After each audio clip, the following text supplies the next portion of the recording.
हम सभी हिंदुस्तान वासियों के लिए दीपावली का पावन पर्व, इसकी सभी शहरवासियों को, सभी अभिभाषक साथियों को बहुत बहुत शुभकामनाएं हैं और उनके जीवन के अंदर मैं मंगल कामना करता हूं। भगवान बाबा महाकालेश्वर से ये प्रार्थना करते हैं कि इस शहरवासियों को इस दीपोत्सव के, इस पुनीत पावन त्यौहार के की शुभकामनाएं प्रेषित करते हुए मैं उन सभी के सफल जीवन की भगवान महाकाल से प्रार्थना करता हूँ। जी, कोविड-19 के तहत अभी तक जैसे न्यायालय में जो कुछ भी चला, न्यायालय नियमित रूप से कब से प्रारंभ होगा अभी इसकी? लगभग कोविड-19 के मार्च माह से लेके आज दिनांक तक न्यायालय पूर्ण रूप से बंद है।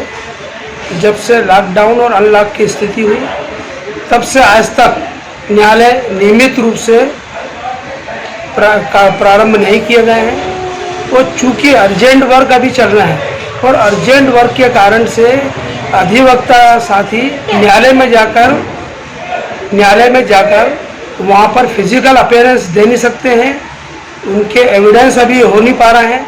इसी कारण से अधिवक्ता साथियों को अपने विधि व्यवसाय के तहत काफ़ी परेशानियों का सामना करना पड़ रहा है और ख़ास करके जूनियर अभिभाषकों के लिए। जूनियर अभिभाषक साथी जब भी न्यायालय में काम करते हैं, उनकी आर्थिक स्थिति विगत 8 माह से इस प्रकार से उनको परेशानी का, आर्थिक संकट का सामना करना पड़ रहा है कि जिसके कारण वो अपनी जीवन यापन करने के लिए भी बड़ी परेशानी का सामना कर रहे हैं।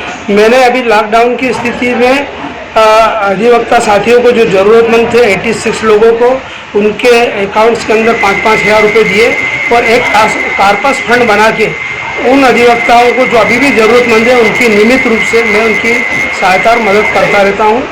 और मैं चाहता हूं कि जल्दी से जल्दी, हमने चीफ जस्टिस महोदय को लेटर लिखा और आज भी एक पत्र मैं उनको प्रेषित कर रहा हूं कि जल्दी से जल्दी नियमित रूप से न्यायालय प्रारंभ किए जाए। संपूर्ण देश के अंदर रेल यातायात, हवाई यातायात, बस यातायात के साथ साथ यहाँ तक कि स्कूल चालू हो गए, सिनेप्लेक्स चालू हो गए हैं और यहाँ तक कि चुनाव को दृष्टिगत रखते हुए बड़ी बड़ी रैलियाँ हो रही है। हजारों के संख्या में राजनेता और दूसरे लोग समूह में आके यहाँ लोगों के बीच में कर रहे हैं। संक्रमण को बढ़ावा तो इस प्रकार से दे रहे हैं क्योंकि हम चाहते हैं कि यदि हम सोशल डिस्टेंसिंग का पालन कोई नहीं कर रहा है, नेताओं के ऊपर और राजनीतिक लोगों पे कोई इस चीज़ की सभी प्रकार की छूट दे दी गई है क्योंकि वो इलेक्शन थे। हम चाहते हैं कि सबसे ज़्यादा व्यक्ति न्यायालय के अंदर आते हैं न्याय पाने के लिए, वे अधिवक्ता हमारे ऑफिसों में आते हैं, हमारे साथ काम करते हैं फिजिकल रूप से।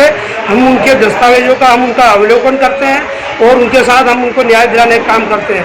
तो चूँकि हम इतना काम करते हुए हम आज तक कोई एक अधिवक्ता संक्रमित नहीं हुआ। न्यायालय के अंदर ट्रेनी जज और सारे जितने न्यायिक कर्मचारी हैं वे संक्रमित हुए। तो मेरा ये कहना है कि हम अपने इस कोविड-19 के इस संक्रमण से बचने के लिए हम सोशल डिस्टेंसिंग का पालन तो करें और सरकार द्वारा गए हर नियमों का पालन कर रहे हैं, लेकिन हम ये चाहते हैं कि प्रशासन भी और दूसरे लोग, अभी राजस्व न्यायालय चालू हो गए, राजस्व न्यायालय में सुचारू रूप से काम चल रहा है जबकि देश के न्यायालयों में नहीं है। तो हम सुप्रीम कोर्ट के, उच्च न्यायालय के इनके आदेशों की अवहेलना नहीं कर रहे हैं, उनका समर्थन करते हुए, लेकिन हम चाह रहे हैं कि अभिभाषकों की चूंकि अभी इस समय स्थिति काफ़ी आर्थिक रूप से ठीक नहीं है, इसलिए नियमित रूप से न्यायालय प्रारंभ किए जाए। तो पुनः मैं आप सभी को दीपावली की बहुत बहुत शुभकामनाएं प्रेषित करता हूं। तो चाहता हूं कि भगवान करे महाकाल बाबा आपका जीवन मंगलमय हो, शुभ हो और आपके लिए ये आने वाला वर्ष अच्छा हो। धन्यवाद।